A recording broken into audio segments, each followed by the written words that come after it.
A graça e a paz do Senhor Jesus, meus amados. Jesus é lindo demais. Hoje nós vamos dar continuidade aqui ao nosso propósito, capítulo 11. Já estamos aqui no versículo 14 do Evangelho de Lucas. No encontro passado, nós falamos sobre a importância da oração, sobre a importância da persistência na oração. Jesus nos ensina isso. Ele fala assim que nós precisamos reconhecer a nossa dependência de Deus e pedir para Deus. Todo aquele que pede, ele recebe. E não é só pedir, nós precisamos ir ao encontro, né? Nós precisamos agir. E todo aquele que vai ao encontro, ele achará. E precisamos também bater a porta. Isso mostra a insistência. Nós precisamos pedir, nós precisamos ir ao encontro e nós precisamos bater a porta. E todo aquele que bate a porta será aberta. Daí ele conta a história daquele homem que estava para receber uma visita na sua casa, mas não tinha nada a oferecer. Então ele vai ali até o seu vizinho e bate na porta. E a Jesus ele fala a importância de persistir, porque era meia-noite, imagine só.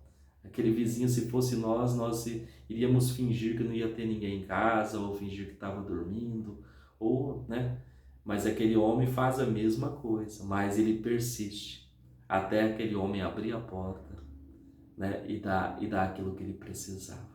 Mas ele nos ensina que nós devemos ser assim com Deus, nós precisamos acordar de madrugada e bater a porta. Nós precisamos estar orando em persistência, sempre. E hoje Jesus traz novos ensinamentos aqui para nós, agora na prática. No versículo 14, Jesus encontra com um homem mudo. E olha só o que aconteceu. Jesus estava expulsando de certo homem um demônio que não deixava falar. Quando o demônio saiu, o homem começou a falar. E a multidão ficou admirada. Olha só, Jesus ele expulsa um demônio de um homem. E esse homem ele era mudo devido a essa possessão demoníaca. Isso nos mostra que muitas enfermidades estão relacionadas com o âmbito espiritual. Não podemos dizer todas, né? Não é todas as enfermidades que têm relação com possessão demoníaca. Mas podemos dizer que todas as enfermidades ela tem relação com o pecado lá do Éden, com a desobediência do homem lá no princípio, né? Por isso que existe hoje enfermidade no mundo, né? Tudo é espiritual. Mas aqui era uma possessão demoníaca. E aquele homem não falava, estava mudo devido a essa possessão. Note-se que a gente não traz nenhum nome desse homem, porque provavelmente esse homem perdeu a sua identidade. Porque naquela época um mudo ele era muito discriminado naquela sociedade, sabe? Então provavelmente ele perdeu até a sua identidade. E aqui Jesus ele restaura a vida desse homem.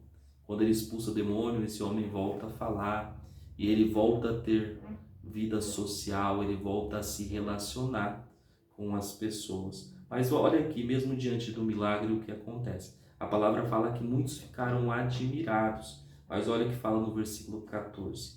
Mas alguns disseram, é Beelzebu, o chefe dos demônios, que dá poder a este homem para expulsar demônios. Aqui eles estavam falando que era Beelzebu que deu poder a Jesus para expulsar demônios. Olha só, olha a retórica desses homens, né? Era comum no judaísmo esse tipo de retórica. Nota-se que eles não negam o milagre, mas eles querem questionar o meio daquele milagre acontecer, né? Quem que fez aquele milagre? Então eles não negam, eles presenciaram o milagre, eles viram que era um milagre, mas eles estavam questionando aqui da onde vinha o poder desse milagre. E eles falaram que é de Beelzebu. Beelzebu ele era o deus pagão dos filisteus. E o judaísmo utilizava da expressão Beelzebu para apontar a Satanás. Então eles falavam Beelzebu quando eles atribuíam ao chefe dos demônios. Então eles apontaram para Jesus que em Jesus estava o chefe dos demônios. Era através do poder do chefe dos demônios, de Satanás, que Jesus expulsava. Olha só. E outros, querendo conseguir alguma prova contra Jesus, pediam que ele fizesse um milagre para mostrar que o seu poder vinha de Deus. Olha só. E esses outros aqui queriam ainda uma prova. Mas olha aqui o que Jesus fala. Mas Jesus, conhecendo o pensamento deles, disse: o país que se divide em grupos que lutam entre si certamente será destruído. A família que se divide em grupos que lutam entre si também será destruída. Se o reino de Satanás tem grupos que lutam entre si, como continuarão existindo? Como que ele poderia estar expulsando um demônio no poder de Satanás, né? Você acha que os demônios iriam lutar contra os próprios demônios, né? Eles trabalham juntos pelo mesmo propósito, né? Então aqui Jesus questiona eles para que eles possam refletir sobre isso. Mas Jesus sabia que no fundo, o que estava acontecendo ali era uma ação humana, uma ação egocêntrica relacionada ao pecado. Em questionar, estava relacionado ali à questão da inveja, de ver a ação de Deus através de Jesus. E entendeu? Então assim, no fundo eles sabiam ali que eram sinais do reino de Deus, que era o próprio Deus que estava agindo através da vida de Jesus. Mas ali também talvez seria uma ação de inveja, sabe? Questionar porque está vendo Deus agir através da vida de Jesus e às vezes eles acham que buscam, vivem uma religiosidade e Deus não age da mesma forma na vida deles. Então eu acredito que era uma ação de inveja. E aqui Jesus mostra para eles, olha, como que o próprio Satanás vai expulsar um demônio, né? Eles trabalham juntos, eles não podem ser, um país dividido ele não subsiste, né? Um país dividido ele não se mantém. E aqui Jesus deixa muito claro isso. Versículo 19. Mas se assim, quem dá aos seguidores de vocês o poder para expulsar demônios? Assim os seus próprios seguidores provam a vocês que estão completamente enganados. Na verdade, é pelo poder de Deus que eu expulso demônio. Isso prova que o reino de Deus já chegou até vocês. Ele fala assim que o reino de Deus já chegou até vocês. O que eu estou trazendo hoje são os sinais do reino de Deus. Porque no reino de Deus não há possessão demoníaca. No reino de Deus não existe enfermidade. E eu estou presente aqui. E eu sou aquele que trouxe o reino de Deus até você. Mas vocês não estão conseguindo enxergar isso. Vocês estão negando isso. Versículo 21. Olha o exemplo que Jesus ele fala. Quando um homem forte e bem armado guarda a sua própria casa, tudo que ele tem está seguro. Mas quando um homem mais forte ataca e vence, e leva todas as armas em que o outro confiava, e reparte tudo o que ele tomou dele. Quem não é a meu favor é contra mim. E quem não me ajuda a juntar está espalhando. Quem não é a meu favor é contra mim. E quem não me ajuda a juntar está espalhando. Ele está falando que ele é o Todo-Poderoso. Que ele está vindo, né, para ter o poder sobre todo o mundo. E ele fala assim que quem não é a meu favor é contra mim. E quem não me ajuda a juntar está espalhando. Amados, a gente precisa refletir.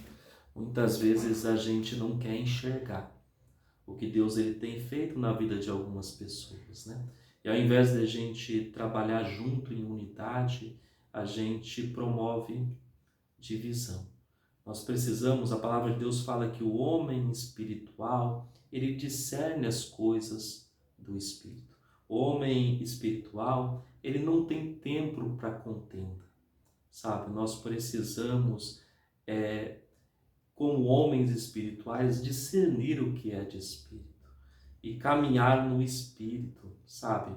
Nós não podemos ser direcionados pelos anseios da nossa carne, da nossa mente, sabe? Porque muitas vezes a gente age com inveja, né? Com a inveja daquilo que Deus tem feito na vida de algumas pessoas.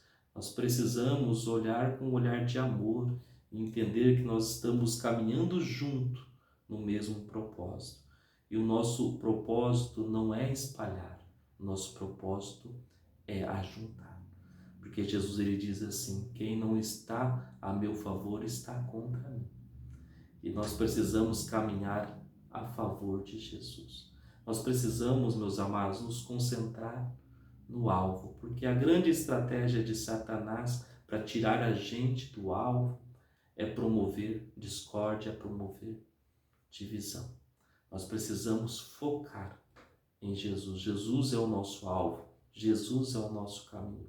Jesus é o nosso caminho, Jesus é o nosso alvo. Nós não devemos sair do alvo e nem sair do caminho. Nós não devemos também olhar para trás.